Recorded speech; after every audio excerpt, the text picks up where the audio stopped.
Welcome back to Cryptopia, where we go over the wet and wild happening in NFT land. Don't forget to like and subscribe on your way in. Today, we're going to be talking about an article highlighting, her name is Seneca. She's an NFT artist, but she's not just any NFT artist. She's probably the mother of all NFTs. Kind of, sort of, not really. So we'll get into it right now. If you haven't read the article, if you have, I'm going to give my thoughts about this. So we're just going to quickly go over it. The NFT art world wouldn't be the same without this woman. Wide awake hallucinations. The Bored Ape Yacht Club lit up the internet, but its lead designer Seneca has been watching from the shadows, aka her. So her creativity helped fuel a technological revolution she knew almost nothing about. Although the Bored Ape Yacht Club, now arguably the world's biggest NFT project, first appeared online in May and quickly started selling for millions, the woman who drew its primary characters had no idea that the collection was a hit until she Googled the name months later. These cartoonist primates have since generated more than $1 billion and lassoed mainstreamers into the crypto scene. Yet Seneca, the 27-year-old Asian American artist who played an integral role in bringing their ideas to life, got little credit. Watching NFT enthusiasts graffiti every corner of the internet with variations of her work has been bittersweet. Imagine casually walking into a museum only to stumble upon your own art hanging on the wall behind velvet ropes. Did you know I make that? No, you didn't, bitch. You lying. When Seneca logged onto Twitter, where she's known as All-Seeing Seneca, and saw that Steph Curry was using an avatar she birthed. Why, article? It sounds so weird. I don't know why. This seems weird. Steph Curry was using an avatar she created as his profile picture. Her eyes bulged. It really took me some time to wrap my head around all this, she tells Rolling Stones over Zoom.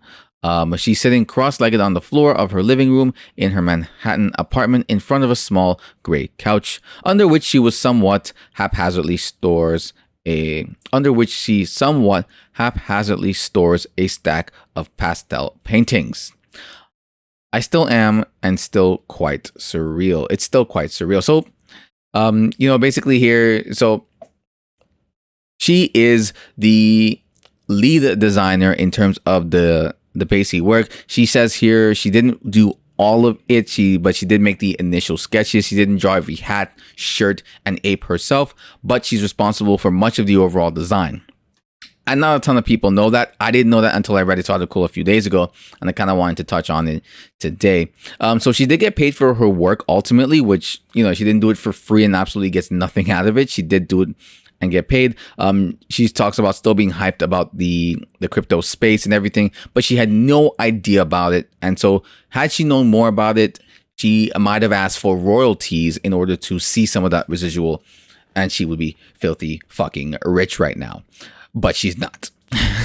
So, this drum up about some controversy on Twitter between some people. This person quoting, like, while she's not able to discuss financial specifics, her compensation, she says, was definitely not ideal. So she says that's her words, Seneca. And then I love this person replied here, weird, did she think it was less than ideal when she agreed to the job? Why accept it then? And that's kind of the thing that I wanted to touch on. She definitely she didn't really think much of it and just did the job. She probably got paid whatever she got paid and figure, hey, sure, I'll do the job, get paid. That's what artists do. But she wants royalties, or she would have liked royalties because she's not really seeing anything after that. Well, yeah, that's kind of how it goes, because I imagine she's like a freelancer at this point and you're hired to do a job. You don't really typically get get any royalties out of that. It's like I used to be a filmmaker at one point. I used to do sound design as well. So when I did sound for a film, I don't get royalties for wherever that film goes and how much money that film makes. Even though I'm doing sound, which is arguably 50% of a whole film, I don't get any royalties. I did the job because I'm a freelancer. I'm an artist hired to do a job. I do the job and that's it. I get paid for the job and I don't get any royalties. Now, I'm not saying she should not have asked for that. I think she damn well could have asked for that and seen what happened. but I don't think she's owed anything for it. And I don't really think she's asking for anything here. I mean, she's probably bummed out because, yeah, she didn't make, tons of fucking money that she could have made. But she did say that her compensation was not ideal. It's probably not ideal in comparison to the millions and billions of dollars that has been made through a BAYCs. So obviously it's not ideal in that regard. But I mean, you can't really complain. And I don't think it's typically normal for any artist to be able to get royalties off of a product that was commissioned by the company. You know what I mean? The company's asking you to do something. The company still has to advertise it, get it out there, sell it, and all that other stuff that they got to do. You're a piece of that. And I don't think the BAYCs, to be honest, as an art piece is all that crazy. They're not that cool looking. Like, they're not bad or anything like that. But there is so much other crazy stuff coming out since them. I think they were just one of the first ones, which they kind of were. So they were able to kind of slip in underneath the CryptoPunks and then overthrow them. But not because their artwork was astronomically different or amazing. It was just interesting because it was a new thing at the time. And you know what I mean? You can kind of just pop up with anything when you're in a new space, kind of doing whatever. But now, like, as you can see, like, I don't know if you were to release those now, how they would do in a space. Even though that's hard because you'd have to remove them from existence. But imagine you had all the NFT projects that are out right now and then brought the BAYCs in. I don't think they would do nearly as well as they did. I think something else would take over and would have been the replacement of them. So I don't think she's really owed anything for the work. She did the work and she got paid. She's owed what she was paid for the work, and I don't think anything more than that is necessary. But maybe you guys disagree. Let me know down below.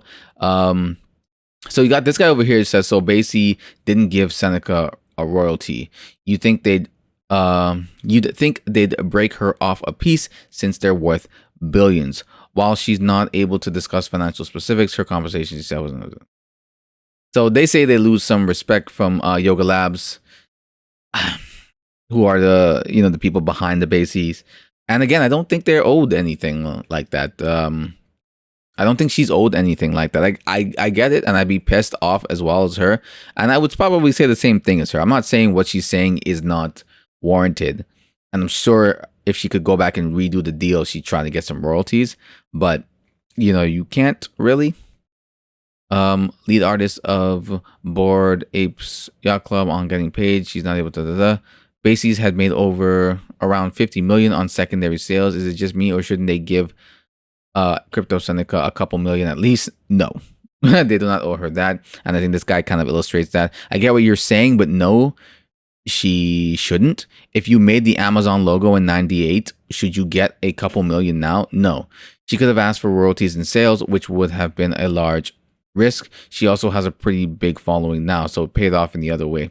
Exactly. So that's worked out really nicely. So it's good that she stepped up and did this though, because it is good advertising. Just so, like, even if she's not going to get anything off the BAYC, it's good advertising this way for people to see her and probably boost up her existing following. So, yeah, I think it worked out better this way than the other way.